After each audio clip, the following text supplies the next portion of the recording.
be secure in His and the Son and the Holy Spirit. My dear friends, I wish you all a pleasant evening.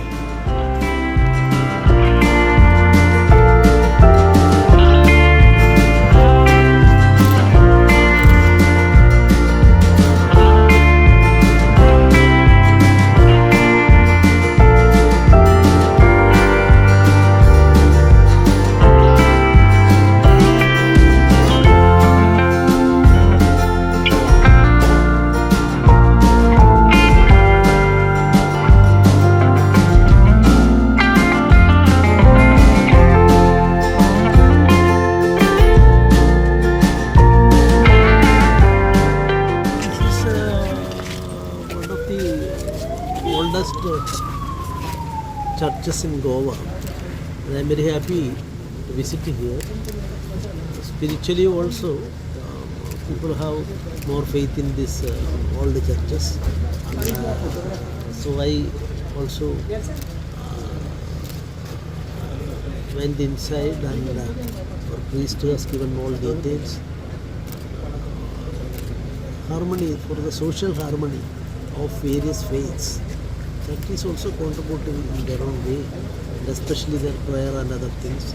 And this is historical also. History is in fact vested in this. So artistic work and other things.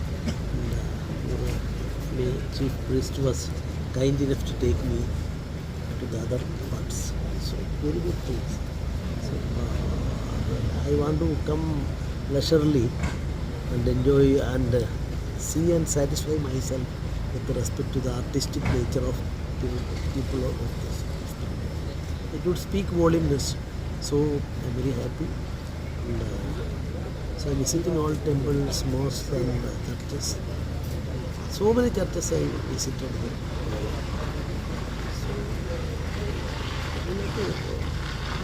The concept of Bharat, India, in fact, Anobhadra Kradavo Yandavishadana. Let noble thoughts come from Megaripaya. And Vasudhaiva Kudumbakam is the basic thing. So,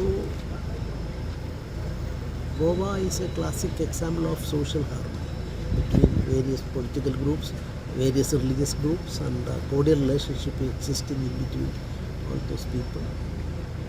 So, history is for study. I'm always interested in studying all these things as a student of that. That is why I visited this place two ways. One is spiritual importance, secondly historical importance. I'm very much thankful to the church authorities for giving me an opportunity to this. Thank you. So Moving about whole state of Goa, what's your experience with this? So 70% of the villages I covered within 1 year. And remaining 30% within 6 months. So I think under the Constitution of India, and the mandate of the Constitution is by giving supremacy to the people. Who is supreme? People are supreme. Even Supreme Court or governor or whatever protocol, whatever. So the first sentence in the Constitution is that we, the people of India, so they are the owners of this constitution and our country, and give priority, importance to the people and serve them, whether governor, minister, or MLA or whatever may be. That is the basic thing to be required. That is why I am continuing with my process of visiting villages. As an uninvited guest, I am coming everywhere, but I am getting inspiration out of it. Meeting people, getting inspiration. So I am very happy that 70% of the villages of Goa already I covered. God bless me. That's why other thing. After that I will publish a book on Goan villages. And I am seriously thinking to write some Goan temples and Goan churches, etc. etc. So these are a classic example to be given to the other part of the country also. Because in Konkani I visited one temple. That temple, 9 months Brahmins are conducting puja in the main deity, before the main deity. And 3 months scheduled caste people. or scheduled tribe people are doing it. Both are cooperating. There is an antithesis to the thesis that the thesis always is that this untouchability and other things are there. Even people are not permitted to enter the temple because of the caste discrimination and other things. There is an antithesis I had occasion to see. So I will try my level best to tell the people outside Goa also regarding this aspect. And this is a golden opportunity given to me by God, and I am praying God for giving me more opportunity.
Subscribe Prudent social media channel and press bell icon for latest notifications.